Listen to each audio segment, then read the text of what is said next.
La majeure partie des femmes ont tendance à favoriser les soins du visage au détriment d'autres parties de leur corps. Or, après avoir eu un rapport sexuel, il est essentiel de se focaliser sur la zone intime car, étant fort sensible, elle risque d'être irritée et d'engendrer des réactions allergiques. La peau de la zone génitale est connue pour être fragile et sensible car elle est composée de cellules nerveuses. Certains problèmes cutanés du type brûlure, sécheresse ou démangeaison deviennent alors désagréables. Chaque peau diffère en fonction des personnes et un déséquilibre hormonal peut accentuer la sensibilité de la peau. Les rapports sexuels peuvent également entraîner certaines réactions cutanées contraignantes qui sont causées par des facteurs endogènes ou exogènes.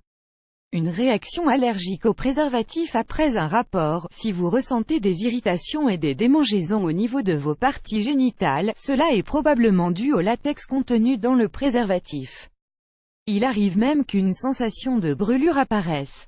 Dans ce cas, il est conseillé de toujours avoir à portée de main du gel d'aloe vera afin de l'appliquer sur la zone sensible dès qu'une réaction est ressentie. Le contact du gel avec la peau risque de brûler au début de l'application, si tel est le cas, massez avec un ou deux glaçons pour leur effet anesthésiant. Une réaction allergique au sperme ou au savon de votre partenaire. Même si ce phénomène est rare, il est possible que vous soyez allergique au sperme de votre partenaire. Selon une étude américaine de l'université de Cincinnati, 40 000 femmes vivant aux États-Unis souffriraient de cette condition. Quant au savon qu'il utilise pour laver ses parties génitales, il se peut que vous y soyez allergique. Dans ce cas, votre partenaire doit changer de type de savon et se tourner vers un savon hypoallergénique.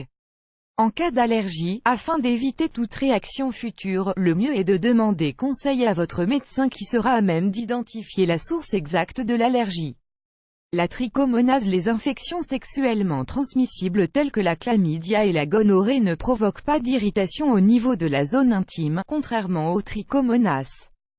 Même si ce parasite n'est pas aussi facilement décelable que l'herpès, ses symptômes sont souvent comparables à une réaction allergique et les démangeaisons sont insoutenables et généralement accompagnées de pertes grisâtres.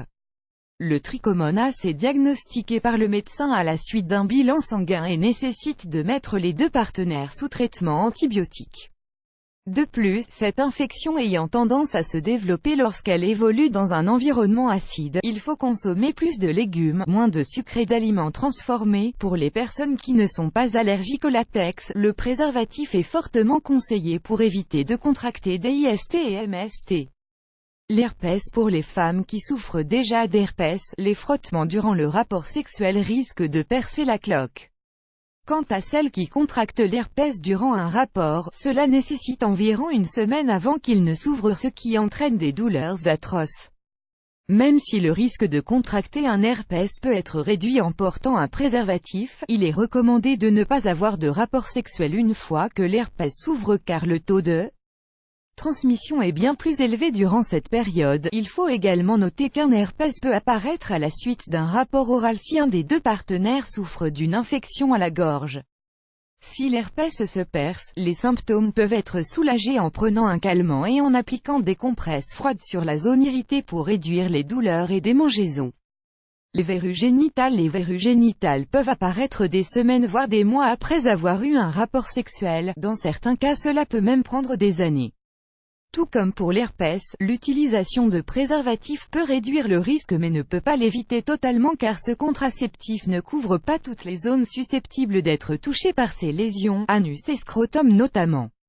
Le mouvement de va-et-vient durant le coït accentue l'irritation.